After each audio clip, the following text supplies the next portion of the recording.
It's Tromonte and Friends. Let's have a conversation. Hey, it's Tromonte and Friends. Subscribe to the channel. Thank you for watching the episode. I got something to drink, courtesy of my brother. Might as well be my blood brother. I appreciate the bottle. Introduce yourself, man. Sherron Small. Oh, I'm looking at this camera? Okay, cool. Sherron Small. I have a beard now, as you guys can see. So I prefer to be referred to as Chocolate Poppy. So just put that out. It's the end of the episode. That's stupid. That's stupid. Oh, we got my brother on. We got so much. Anybody know me since high school? I rode with primarily 3-4 people. Yeah. Remus, Jimbo, and this man. Whenever you see me, you normally see Sherron. We got a lot of history together. Got been through a lot. But the first thing I want to talk to you about is we have many conversations about intimate relationships that we've both been in. Okay. I can say on camera, this is the man who introduced me to my wife. He was. In high school, he introduced me to her. We stayed friends, and then we came. So they he didn't was really the like reason. each other at first. At all. At all. We ain't like each other at all. But Yeah. you were the person to Yeah. introduce us. So that's crazy. You haven't had the same success, but you've had way more women than I've had. Okay. Is that true? You've had way more women than I've had. I mean, so Quality too. yes, very much so. Yeah. Hold on, I ain't get to the question. Okay. I ain't get to the question. Do you think over time that your at times strained relationship with your mom has led to the failures of your intimate relationships with women? So that's how you pop off. Okay. I honestly, I've never actually thought about that, but you know, thinking about it on the spot now, I think part of the thing with my mom has more so to do with just like a lifestyle difference as opposed to like I love my mom or whatever. Yeah. So at one point I could say when I was younger she was like my superhero or whatever. But that's coming up in a single parent household, etc., etc. When it came to relationships, my mom has never been the type to be like, I love you. She was never the goo goo gaga mom. It was always like work. And I think that part in terms of relationships has been hard because you get with a woman and my mentality is always me. I need to get this done. And then it kind of puts the relationship secondary. So in that aspect, you could say, that relationship with my mom is kind of like turned into some of the problems that I experienced in past relationships. So, as it stands today, you're single. Yes. Why are you single? Whew, again. Okay. So, I was in a relationship with someone I met in college. I think I was like 24, 25 when we first met. We remained friends throughout the course of that time, and then the last couple of years, things got a little more serious after she graduated. So I found out after the fact, after it was over with and stuff like that, that I had a porn addiction. Now, I shared this with you Personally, in private. yeah. So this will be the first time I'm actually talking about it. And Before you continue, I don't mean to interrupt your train of thought. Go ahead. Do you think most men have a porn addiction? Now that I've been in it, I would say I wouldn't be surprised. I haven't necessarily looked at any statistics or anything like that, but just in my situation, it turned into watching it and then getting involved with like the interactive, sexting and stuff like that. And that was primarily it. So I never physically did anything with another woman, but I was actively engaged in conversations of sexual nature with other women. And that was, on multiple occasions. So it wasn't like a one-time thing or whatever the case is. And I don't think that, well, I know now that I didn't realize what it was until she left me, going through the heartbreak, all of that stuff like that, and then reconnecting with a mentor who put me in contact with people that had been going through it. I actually met a pastor that was a former porn addict, and I mean, he said that he got introduced to porn when he was 8 years old by his uncles. Yeah. You know what I'm saying? So it's like, hearing that, also he was black, so I think that I identified, in that sense. And it's still hard to this day, because I mean, I ain't gonna lie, I'm a man, I still get horny. But, Yeah, of course. Since all of this I refrained from it. And I mean, I'm a lot more at peace in terms of like just with myself.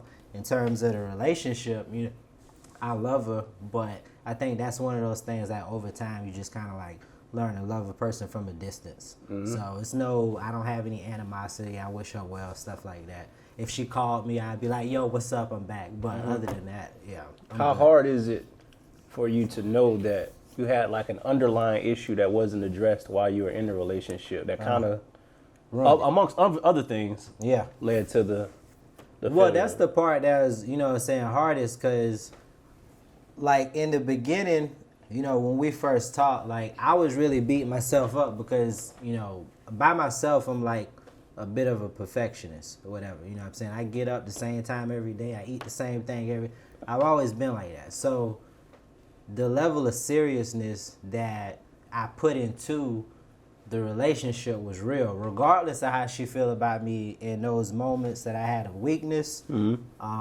or to this day. Like, I know my part, the love was real. That's why it was like a battle, like eternity, like what the fuck is going on? Why am I doing this? Knowing that like I'm around this woman, family. I just had recently introduced her to my moms and pops and my sisters and stuff like that. So in my head, I'm going in the direction because, I want to be a husband one day. That's one of my goals. And that was the trajectory in which I thought, it was heading. So for me to be dealing with something and I didn't really understand and know what it was, I feel like almost in a way, if you're spiritual or not, but like the devil kind of like snatched. Oh, you one of these people, all right? My soulmate, if you will. And that's the part that's like, hard. So, and it took, again, we talking about, I'll be 33 this year, and I meet her at 24. So I literally was like her friend. We were good friends, best friends, like for that extended period of time. And then, so it was like a solid foundation, and to know that, my issues ruined that, it's just something that I'm learning to live with. So, yeah. We both seen each other at rock bottom. I mean, we were both living together for a good while. Yeah, for a minute. for a minute. For Broke as fuck. Yeah, for a good while. Yeah. And but we managed to climb out of that.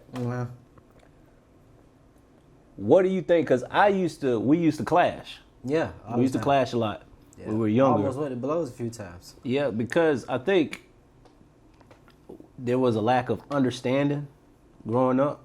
I think a lot of the ways that you were, maybe I wanted to be subconsciously, but I just couldn't bring myself externally to be that way.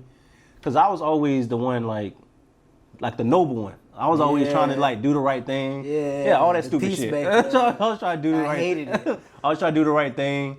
And then, as you know, as you have seen, I like go from zero to like I'm calm, but you've seen me in real life. Yep.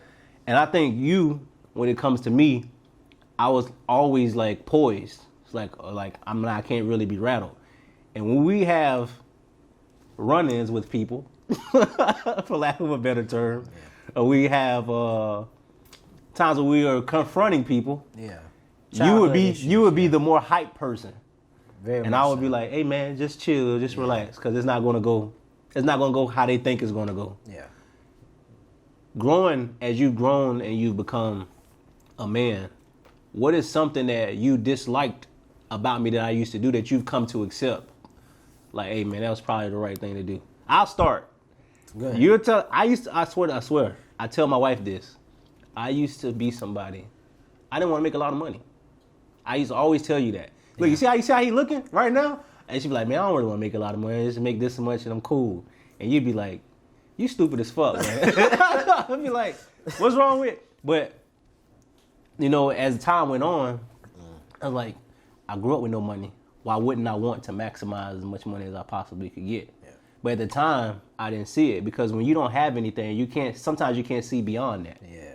So that was my thing. Now, I need $100K a year. I need $100K. Minimum. I need $100K. I would say honestly what you said, like I used to hate that, and I appreciate it now that you were so poised, because primarily most of the stuff that, you know, I ain't gonna say primarily most of it, but a lot of it that we got involved with was mainly like my issues. Oh, that's very true. So it was like, you know, I was doing certain things when we was teenagers and stuff like that, you know, I was not worried about anybody because I had somebody like him around me, but it also sucked because he was always the peacemaker. So that probably, you know, it also saved my life too, you know, because we know there's a couple, you know, situations, life-threatening situations that, you know, happen, and I think that, and I know now, if you wasn't there or if you didn't have a voice in the situation, that I would have took it in a different direction. So, you know, I always believe like that's more like God engineering than like me, because when we was younger, I was just like, okay, I'm with it. Let's, you know, and that was with anything. You was never, you know, into that type of stuff in the streets like I was. So it's kind of like, you know, I always find it funny now, especially when I have conversations with people, and if anything ever gets brought up about like that type of lifestyle, and then I mention, when I was, you know what I'm saying, teenager, I used to run around like that or whatever, and then it's always just like, no, I can't. And I think like now, me being older and having the poise that I've learned from you, is people almost, I feel like just based on their body language, you assume that, oh, this nigga's lying. Like, he wasn't. All right.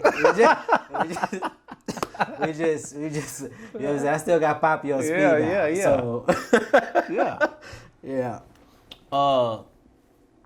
I was around, obviously, the majority of high school after I moved and we started going to the same high school, when your dad wasn't as active in your life as he is now. Yeah. Your dad a great dude, first of all, after meeting him. Yeah, cool. He wild too. Like he got that. He wild.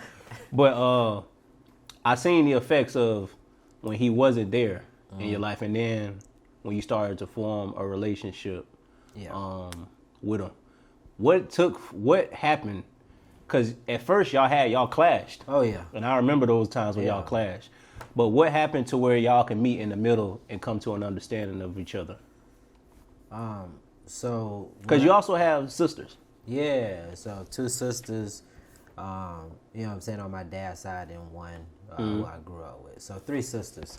But so I remember the day like it was yesterday, actually. So I think I was maybe like 19, 20 or something like that, and it was like, yo, I want to talk. We need to talk or whatever. He picks me up. We go to Subway, and the only thing that I wanted to know or just have a conversation about was like, you know, like what was it? Like, why is the relationship how it is? Like, we don't really talk to each other. Like, I know who you is, you know who I am, but it's kind of like, it'd be different if you was like in Alaska, nigga, and I never seen you. But, you know what I'm saying, we in the same city, stuff like that. And I remember as he was talking, we sitting down, he getting emotional. This is my first time like actually having to sit down with my dad too at 19, 20. So having a conversation, and then of course like my mom came up, and the one thing that I did not want to hear, and again, you know, keep in mind I'm a teenager at this point, so my level of thinking and how immature I was in some ways probably is a result of why the relationship didn't take off initially. But you know what I'm saying, also I had made up in my mind that when I went to meet him, if he said anything that I didn't like, I was gonna hit him in his mouth. I was like, he gonna say something stupid, and they gonna see these two black dudes in Subway scrambling. So when my mom came up, the one thing I didn't want to hear was, you know, I was just young, and I didn't want to hear that. Whatever, you know what I'm saying? Because I got people that, you know what I'm saying, know what you were doing during that time frame in your life. So that's not like, for me, it was never like an excuse. I just wanted you to like keep it a buck. So to my surprise, you know what I'm saying, he straight up told me to my face, like, I just ain't want your mama. I was hoeing around. I just ain't want her. Like, and it was like this big, and I literally shook his hand, you know, crying and everything. I was like, about time, nigga. You know what I'm saying? It was like, okay, now we good. Like, you ain't want my mama. That's good now. You know what I'm saying? So I ain't, at least now I know it wasn't me, whatever. And at the time, I don't think I felt like it was ever me, but self-consciously maybe I did, because it was like, that was always the resentment I had towards him, because I'm like, damn, like, it ain't like I'm a spiteful person or whatever. Like, the stuff that we were talking about when it involved street shit, that was just rules of engagement. I played by those. I just did it better, whatever. So, like, for me, it was kind of like, I was never, like, against having a solid relationship with anybody, for that matter, especially my dad, whatever. So, I mean, I'm glad now that conversation happened. He was honest in that moment, because, you know, when I was going through the breakup earlier this year, he was like the first person I had called, and then I had called you next. And that was the first time ever. I'm on the phone crying. I fucked up, man. I done fucked up. Like, what did he say? Because he keep it real. Yeah, no, he was, all right, shit. He was like, you know, first off, the nigga's like, I called him at night, so he was kind of like, just, now tell me, what happened now? And then I'm just like, man, I fucked up, man. I don't know, man. I don't know what the fuck is wrong with me. And then he's like, what you need to do is, he's like, you just need to focus on yourself, and you need to get back to work. And he told me, he's like, you need to become a better version of yourself and make yourself more valuable. He was like, so if that opportunity ever presented itself, whether it be with her or someone else, you have not elevated yourself as a man based on, you know, the mistakes that you've made. And at the time, I didn't know it was a porn thing, and that was the part. I thought I was just like, I knew I'm not like a cheater. You know what I'm saying? Because for me, I haven't had a lot of relationships in terms of boyfriend girlfriend.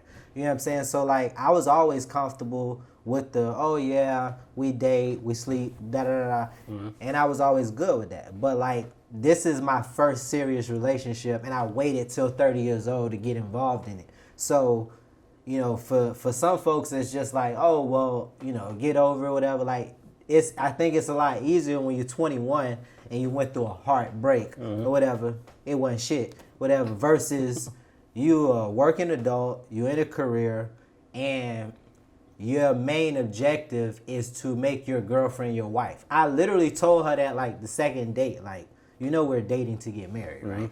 Whatever. Nobody does that anymore. Yeah, but that was literally the conversation or whatever. So it was like, oh, okay, we in the same boat on that.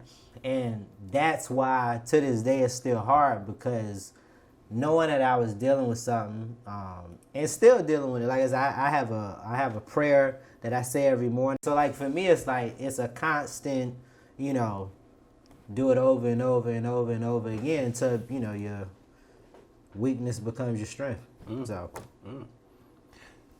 So a lot of people are unclear about how we exactly met. Oh boy. A lot of people are unclear about how we met. Okay.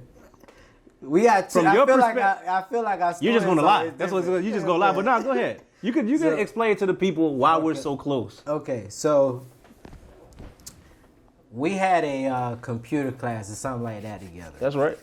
And for those that don't know, I was born in West Tampa. I grew up in Oakhurst. I eventually moved to Ybor City when I was younger, and I walk into this classroom. Now, during this particular period in the early 2000s, like in Tampa in specific, if you were from a different hood, whatever, just like with any other part of the world, you got different lingos, stuff like that. So, like, being from West Tampa, when you said what's up to a stranger, it meant you ready to fight. Like, what's up? You know what I'm saying? So, like, I walk into a classroom and he look at me, we make eye contact. And mind you, let the people know, at the time we hung around two different type of people. Yeah. So I was hanging around, him.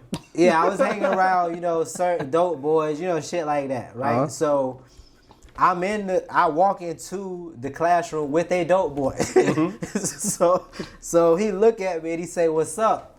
And I look at my dude and I'm like, "Yo, what the fuck is this nigga like?" And literally, you know what I'm saying? It was this moment where like he like kind of like, and he ain't say nothing. He was just like mad chill, and I felt disrespected because he didn't give me the attention that a West Tampa nigga rightfully deserves, right? At least this is like 15, 16-year-old me thinking this. So we ended up having another class together. It was like towards the end of the day. True. And there was this guy in the classroom that everybody was intimidated by. He looked like he was 20 years old. The nigga's like 15 with tattoos, mouth full of goals, and thousands of dollars of money in his pocket. So shout out to our big brother. Yeah, he good people. Yeah, he good. You know what I'm saying? So he was like mad flossing when we was jits, but people would not like step to him. Just in our opinion, just based on his looks. You know what I'm saying? If you were to describe what America would call a thug, he's not that. But smart brother. He looked the part. You know what I'm saying? And nobody would ever want to get into it with him. So they're having this conversation about music. Mm-hmm. And at the time, 50 Cent was at his peak. He had just came out, Get Rich or Die Trying was on the charts, breaking Tupac records, all this crazy shit like that. Mm-hmm. Me, growing up, hip-hop head, I love Jay-Z, absolutely love Nas. Now, I did not know this nigga like Nas. And so they having this argument, and somebody says that, 50 is better than Nas. Now, our guy is like, just because of how he looked, nobody will say in the class. It's literally, you can hear people like, you know what I'm saying? They want to disagree. 50 probably, yeah. I mean, if you Get Rich or Die Trying is better than any Nas albums. And then like I'm at a distance on the other side of the class and I'm hearing this shit. And I'm just like, I gotta go over it. So then I see him and he finally like stepped to him. Like, you dumb as fuck. Like, and I'm just sitting there like, damn, he just called a stranger dumb as like, and this is how he like addressed it or whatever. So I'm sitting back and I'm seeing this nigga that I just almost got into it with say that Nas is clearly a better artist than 50 Cent. And I'm like agreeing with it. I'm just like, I guess this fuck nigga is like, I guess he cool, you know what I'm saying? Cause Nas is definitely better than 50 Cent. So that's my version of how it happened. And then like pretty much from there, I think it was a level of respect for whether it be differences of opinion, just, you know what I'm saying, all of it. I respect any man or woman, or non-binary, for folks that, all that good stuff out there like that. That if you yourself, I appreciate being around people that are like wholeheartedly comfortable being them. Because then I feel like it just allows you to also be yourself without hesitation. So that's a good version. I think I'll go with that version. My version a little different, but I'll go with that version. That's pretty on point though. Yeah. That's pretty on point. So you did mention, we're not gonna be able to get to everything, y'all. We done been through. Oh my God, being in the streets a lot. Yeah. And you are correct. I wasn't in the streets how you were. Yeah. So Sherron, without incriminating my brother here, when y'all hear like hip hop records and stuff, people saying like they selling a lot of drugs, you're talking about him.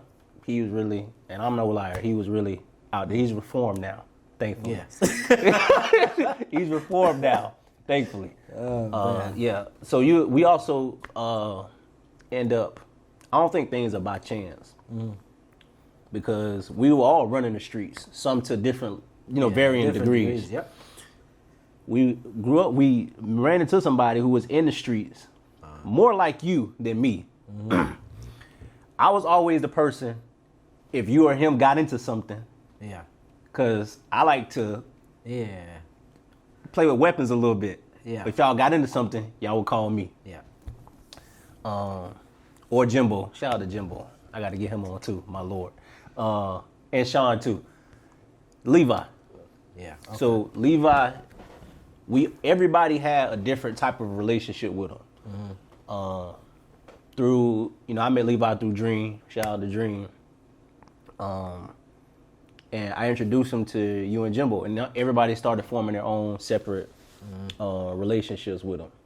Levi was in the streets heavy, and his death is something that affected us differently. Yeah.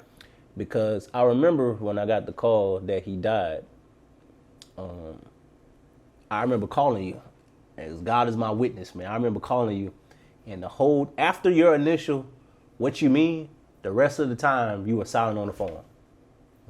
I remember calling you. I was like, yeah, man, he gone. Dream said he over there. I'm about to pull out. I'm about to go.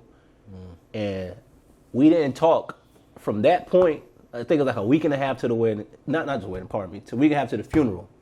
We did not speak at all. We didn't call each other. We didn't text each other, nothing. We didn't see each other until the day of the funeral. Yeah. And I think that spoke volumes, because I don't know if I ever told you how I felt about when he died. Nah, we never had that conversation. I obviously know how he was living. I hung around him a lot. You hung around him a lot. We hung around him together. We know his family. Yeah. He was going through a lot at the time. And obviously somebody near and dear to my heart forever. But I felt that, and still to this day, I feel kind of incomplete, because I don't regret things, and I don't believe things happen for no reason, but I can't get my mind around why something like that would happen to somebody like him, who he opened his arms to anybody. Yeah. He had problems with people like anybody else, but I felt incomplete. I remember going to his funeral, and I'm no hater. I was like, the funeral, there were people who couldn't get in. Yeah. I was like, I didn't know he knew this many people. Yeah, now his impact was great. Yeah, it was I well like, over 1,000 people. Yeah, I mean, people could. Jimbo couldn't get in. Yeah. I was like, why? But visiting is great, because I visited his gravesite recently, and I realized that there's probably something I never got over, because we had deep conversations, man. Me, him, and you. Yeah. I remember having his back many times. Man, he got his chain snatched. I remember he got his chain back. Yeah. I remember him being so full of life, and him dying so young. I had a cousin, similar stature than Levi, me growing up in Temple Park, named Tyree, got shot in the head, point blank range. He had beef with somebody, went to their house, and they shot him. And Levi, it seemed like it's like almost a similar thing, because he got shot at somebody's house. Yeah. You know what I mean? In the middle of the night, and then they left him there. Yeah. I just feel like it's something I never got over. But I know, knowing you throughout the years, you took it harder than anybody else took it. Anybody outside of his immediate family, you took it harder than them. Even harder than me. Because I never was like, man, I can't get Sherron to talk about this, man. Yeah. But what was your relationship with Levi like? And how do you remember him today amidst everything that happened? So, well, we met. Yeah. So I was what? Junior. Yeah. Yeah. Junior high school. He was a freshman. So he's like 13, 14 when we first met. Yeah. Young. And obviously you know what I'm saying, introduced us. But for me in high school, outside of just like, you know, regular like peer pressure and stuff like that, before I met him, one of the things I dealt with even before I met you, and obviously we talked about it since, was so I grew up in a very diverse household, to say the least. Yeah. And there's people in my family, immediate family, of all, you know, genders and sexualities. And, you know, me being closest to my uncle, who's never actually told me I am a gay man. But, you know what I'm saying? It's like, obviously I know or whatever, you know, now being older. And I dealt with people questioning my sexuality just because I'm flamboyant and, you know, people say, yeah, and people You're say eclectic, you have, you know what I mean? certain mannerisms that offend, and that used to make me uncomfortable because I'm like, I love women, like, but I'm 12, 13, 14, I'm hearing this constantly. And it was funny because when I met Levi, I remember we were at school, and I never forget, this nigga had on some corduroy pants with his shirt open, chains and rings on. He 13. And I'm like, and I'm sitting here and I'm still like, and niggas is calling me gay. That's what I was thinking in my head. But he was so like comfortable with himself that I'm like, why is this, you know, and I'm a jit too, but I'm calling him a jit. I'm like, why this jit is like mad confident. Like, he was like, he don't care. His chest, he got his nipples out. He didn't care. You know what I'm saying? Like, and he like, you know what I'm saying, comfortable. And I feel like that's why, you know, people gravitated towards him. And then, you know, the relationship for him was more like a big brother, little brother bond. I don't, you know, for a long time I beat myself up because I felt like somebody, and even to this day, somebody could have, you know what I'm saying, helped them. It's just like, you know, this is still like a open investigation. We talking about, you know, what, 12 years later? Over a decade. Know what I'm saying? Over a decade, and you trying to tell me on a Saturday night a nigga get shot in the hood and nobody know nothing about it? I'm always have a problem with that. I'm from West Tampa. So, you know, for it to happen in a neighborhood that you grew up in, and then, you know, not only his mother don't get answers, but obviously, you know what I'm saying, family members. I think just like the whole situation in itself, again, like we talking about, based on what people have said and what people know, I've always had a problem with a Friday, Saturday night, somebody getting killed in the hood and nobody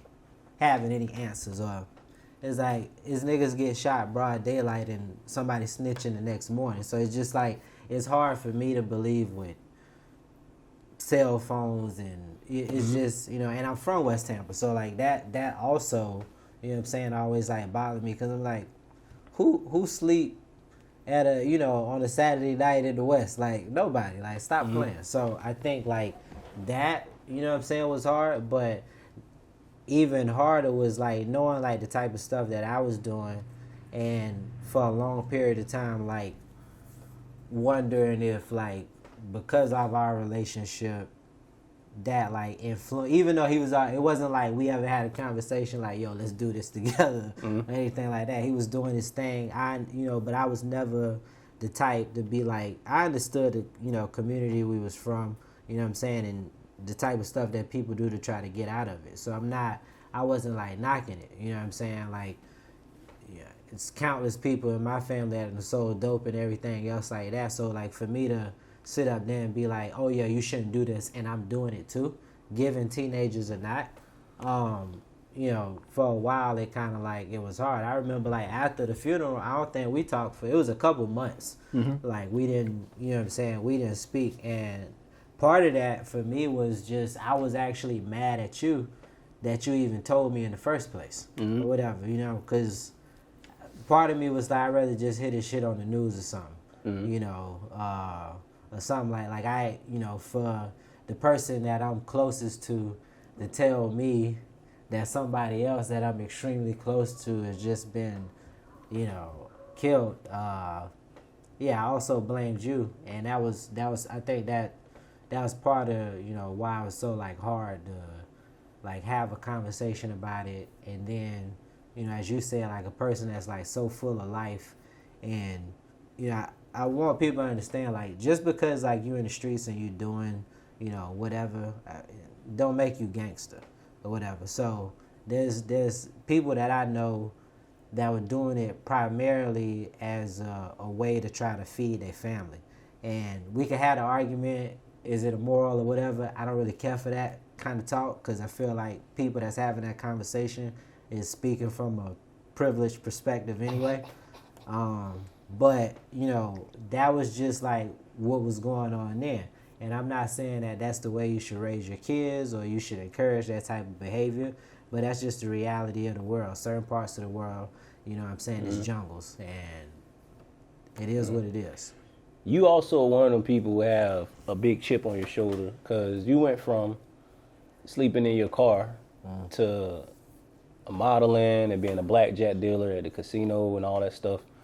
Do you have resentment towards your family? Because I remember when you and your family used to clash, because at a certain point they thought a certain way and you didn't, and it seemed like there was always.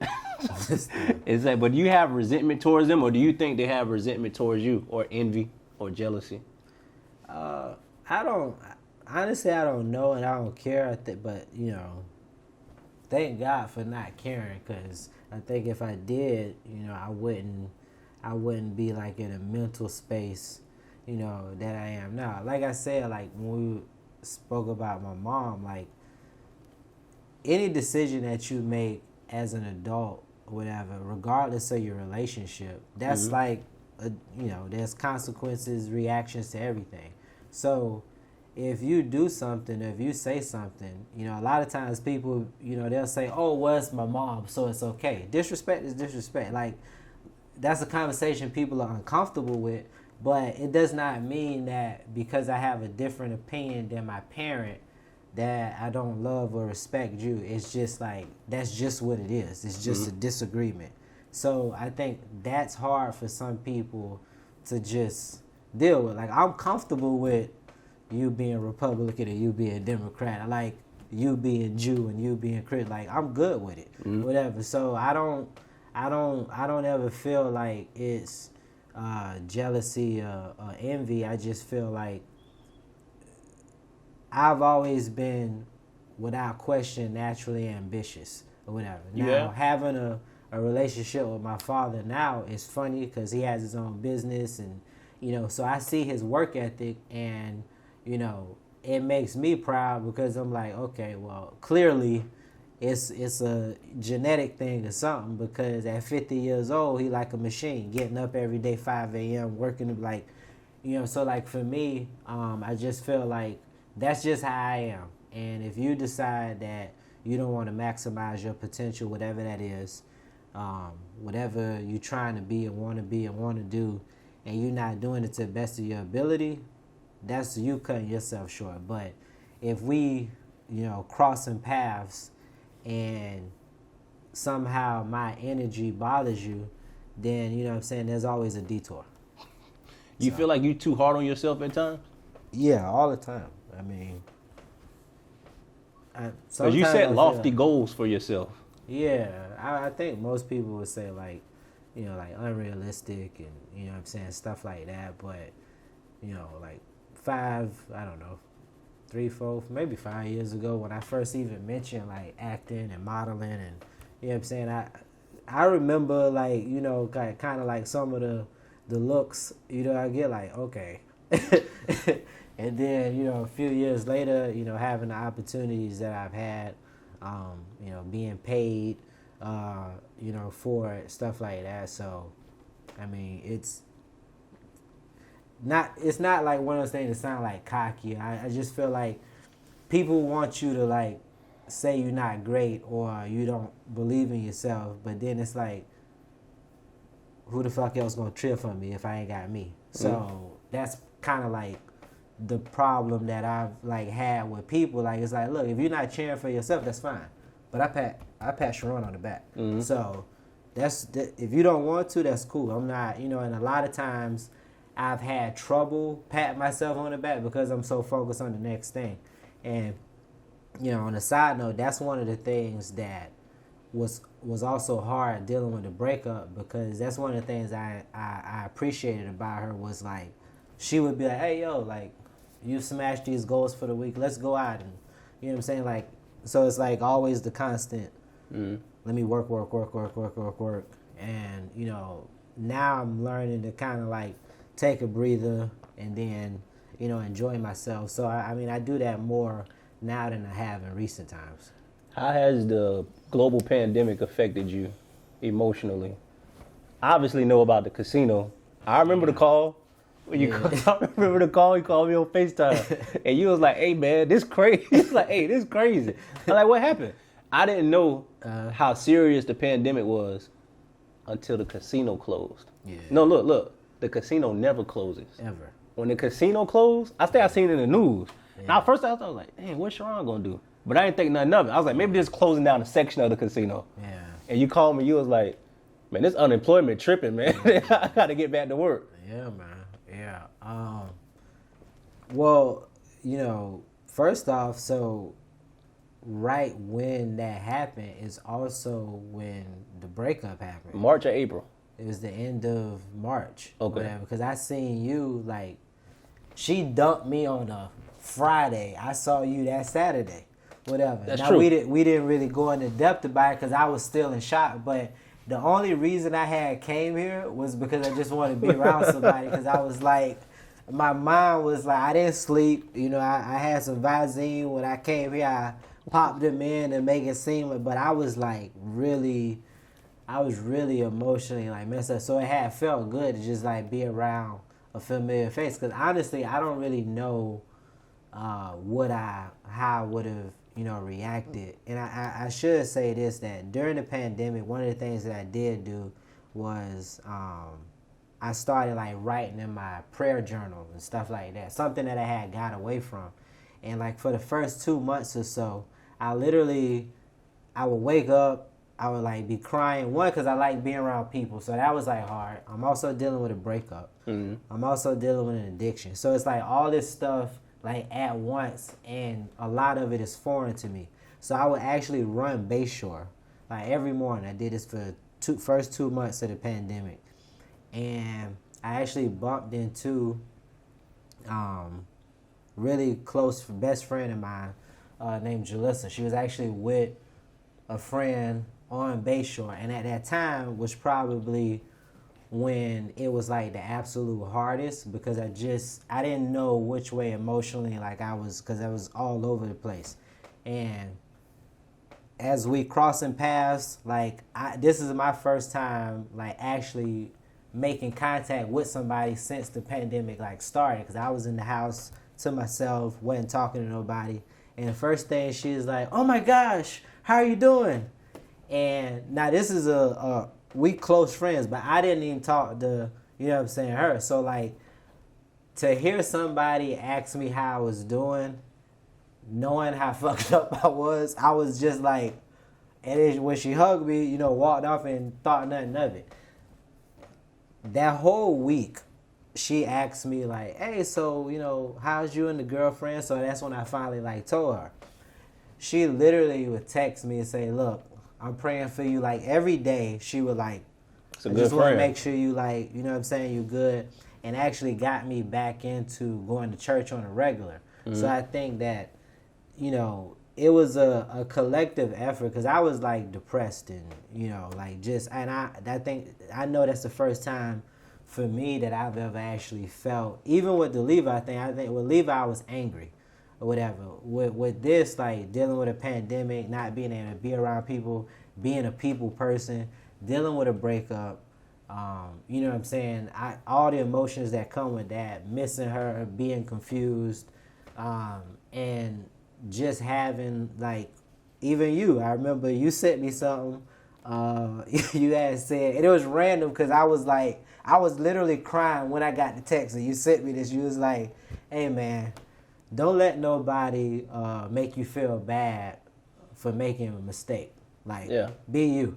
And I'm sitting here like looking at my phone like, man, this nigga, why you had to text me that? And I'm already emotional. And like, this why it's my brother, man. Like, damn, man. I don't even think I responded. No. Like, You didn't I just respond. looked at the phone. I was like, man, this must be God. Like, he does, like, so I had a good like support people. Like my dad, you know what I'm saying, being honest with me. And then one of the things I did was I actually told my sisters, and that was a relief because like part of like the healing process was like I didn't want them to, one, think I was perfect, and two, I wanted them to know that, look, you know, this behavior is unacceptable, but at the same time, you know what I'm saying, you can always come back or whatever. And that's pretty much like where I'm at, you know what I'm saying, mentally now. Like, so I wouldn't say that the pandemic was good for me, but I will say it was a collective group effort from a lot of people. My mentor Cornelius, you, best friend Jalissa, another good friend of mine, Diane, who like she told me when she found out, when I told her what happened, she was like, "You ain't shit, but I love you though." And Hey, you need people like that. Yeah, you need them like that. You know what I'm saying? So like having, you know, folks like that around, you know what I'm saying, really help. And one last person that said something to me, like I made a post about the breakup, you know, 6-7 months ago or whatever, and a coworker of mine, Tori, she had said something that was like really just like dope, and she was like, "Just remember you're a good person." And it's funny because I had conversations with her like throughout my, you know, last couple of years working with her, and it was just like regular, you know, life conversations, and I never thought like she viewed me in that way. So I think that also helped. Like, okay, so I had a bad season of my life, and I was going through some things I didn't understand, and to your point, I hard on myself already. Yeah. So you top that with a pandemic and a breakup, and you know what I'm saying, unemployment ain't coming through and everything else. It was just it was a really, you know, rough 3-4 months. But the last, you know, couple months have been like a lot more peaceful. And like I said, like just getting back at church, you know, having more of a routine now that, you know, things are not normal, but there's some level of normalcy. So it's just I feel a lot better than I did, you know, 6-7 months ago. And lastly, so we weren't, none of us, 10 years ago where we wanted to be. Yeah. But now we're on the road. Okay, yeah. Where do you want to be in 10 years? Because I will say you're probably the most ambitious person that I've ran into thus far in my life. That's somebody that I know that I'm close to. I appreciate that. 10 years. Well, I would hope to like be starring in my own TV show in 10 years. That'd be cool. But for sure, being a full-time actor would, you know, and that's not necessarily in 10 years, but like at that point, I would, you know, God willing, I believe, you know, I'd be able to leave all the things that I'm doing. There's other business ventures and stuff like that I'm, you know what I'm saying, interested in, but you know, the art of storytelling, you know, that's crazy enough. Bringing back up my ex, one of the things I learned in my relationship was like love languages. So words of affirmation is actually like my number one. So I always used to be curious. Like I watch movies, and unlike some people, like certain words are like impact me differently. I could be watching a cartoon and break down crying based on what's being said. So like when I got into acting class, I started reading scripts and stuff like that. I would get the same effect, and that's kind of like what helped me realize like that this was a passion. I guess the only thing that sucked is that like I'm learning at this point, but you know, it's like it's good again having people that recognize, you know, your gifts and your talents around you, because you know, without certain people, I would say that I probably wouldn't be like trending in that direction. You know what I'm saying? Like you know, my acting coach, like folks like that that's really been like from day one, bro, you could do this, you know, and now like the work is like paying off to where, you know, and I've been a paid model before, I've done acting gigs, so it's just like steadily like building at this point. Any final words for the people watching? Because there's going to be some people watching, if you know what I mean. Man, I hope I ain't getting nobody in trouble on myself. But nah, biggest thing I would say is that 2020 has taught me is, you know, accountability and responsibility. And that's kind of like been my, you know, theme during this whole like healing process. So for one, if you got, you know, any issues, it's okay to seek help. You know what I'm saying? And for two, you know, love yourself and just have fun. My brother, hey, thank you for coming on, man. You know how we do. Tromonte and Friends, subscribe to the channel. I'll get with y'all soon. Peace.